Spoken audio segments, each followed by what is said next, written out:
I've been wondering about this one for a while. What if Android 13 survived, and how strong would he get? Let's go forward.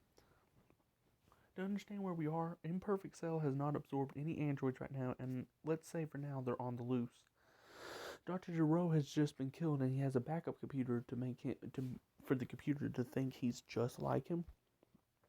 Android 13 and 14 and 15 are in battle with Goku, and he has just summoned the Spirit Bomb. Super 17 is nearly destroyed until Goku goes to punch him with his Spirit Bomb powered fist. Problem is, his fist breaks on punching Super Android 13. 13 had been absorbing that power off of Goku and then reverse engineers it and blast everyone away. Krillin and Gohan are the only ones to escape. Meanwhile, 13 gets the idea that, hey, I absorbed these two androids. What say I absorb the others before Cell can? And then he could absorb Cell, becoming the ultimate android. Possibly, maybe even absorbing 21. However, she's a mystery altogether. Anyways, 13 then continues on his path. Krillin and Gohan meet up with Piccolo, who is not merged with Kami yet. Piccolo decides to stand on the outside and keep guard, and tries to devise a plan with Gohan and Krillin. However, as Android 13 finds the other three androids, 18, 17, and 16, he ambushes 17 and he stabs through his heart using his Super 13 form and takes out that Red Ribbon army piece, and that's his core function sort of thing. Anyways, 13 now has 17, and 16 notices what's going on and saves 18 before she's caught. 16 then gives his life, supposedly, to stop 13 from killing 18, and 18 goes on the run.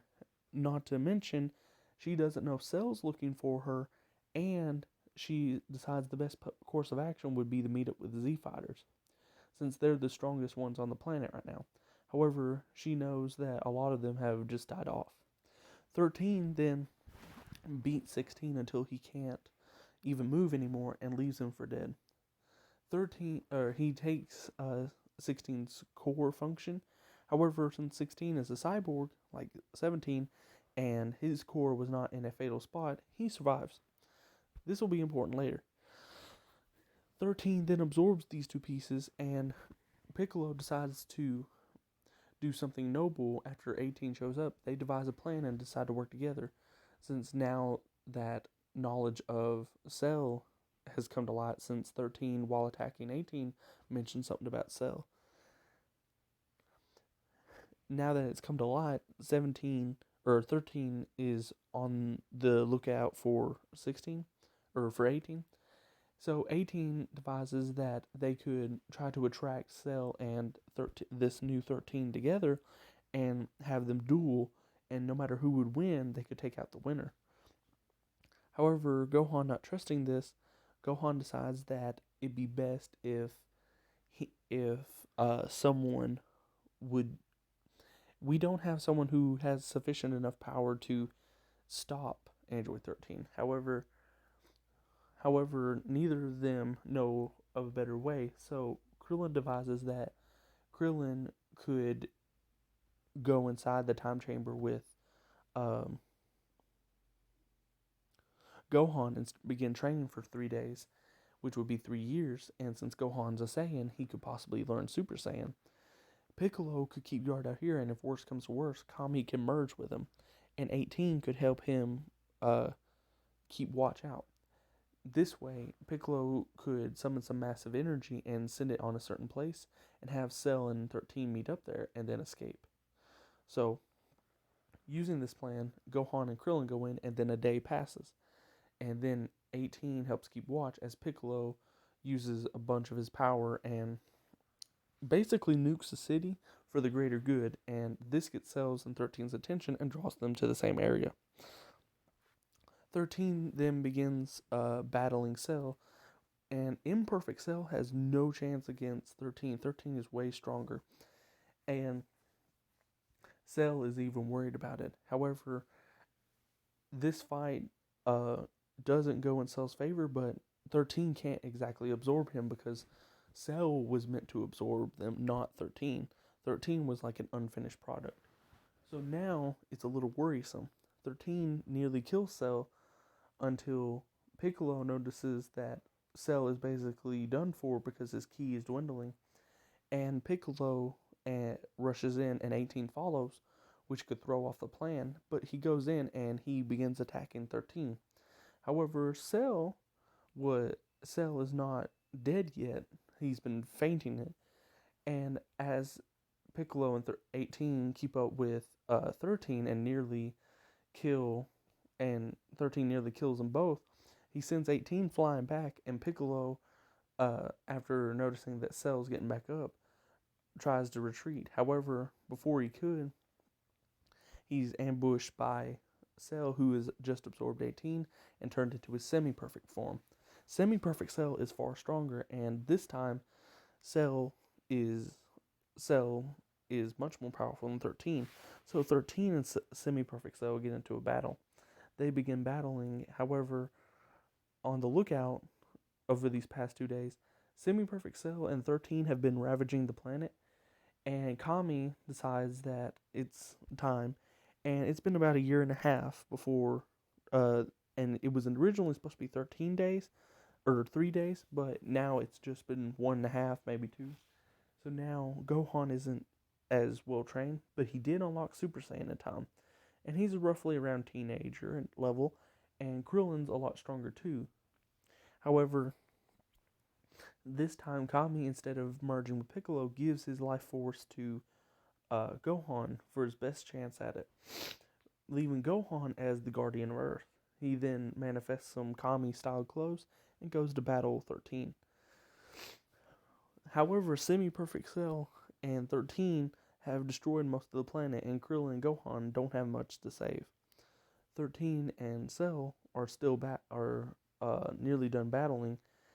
However, Cell cannot extract the 17 piece from 13, so he initially plans to absorb him entirely. However, Krillin worries about Cell becoming too strong and throws a Kienzan, cutting off his tail. Gohan then rushes in battling Cell, and Krillin goes to try to take on 13. However, this is not going in their favor, and they are really outclassed. Cell is much stronger than Gohan at this point, and 13 is much stronger than Krillin. Even if they work together, it's not like they'd stand a chance. So they decided to back off and let 13 and Cell go at it, and whoever would get the upper hand, the two would then double team it. Like, say Cell started beating up on 13 and sent him flying, Krillin and Gohan would team up and smash him down some more, and then get out of Cell's way, or vice versa. Eventually, this goes on long enough, and 13 gets tired of it and grabs Gohan and Krillin and absorbs them, or it starts draining their energy through his hands, and then blasts Cell with everything he's got, which almost destroys Semi-Perfect Cell. However, he's in the midst of healing, but he's vulnerable enough for 13 to punch him in the gut, spewing up 18, which Cell does not take very well. 13 then absorbs 18 and becomes the ultimate android, and then destroys Cell completely with his new power. When Babidi shows up a couple years later, 13 is still in charge of the planet, and with his new 13 Ribbon Army, or the Red 13 Army, whatever you want to call it, who now rules the planet. And when Babidi shows up, Deborah and Babidi initially tried to strike a bargain with him, and they amp up, and 13 gives them energy through his unlimited energy, and Babidi turns him into a Majin. However, 13, being a bio-android, or being an android in general, doesn't succumb to mind control, and after learning that this creature could be possibly more powerful than him, he lets him be born.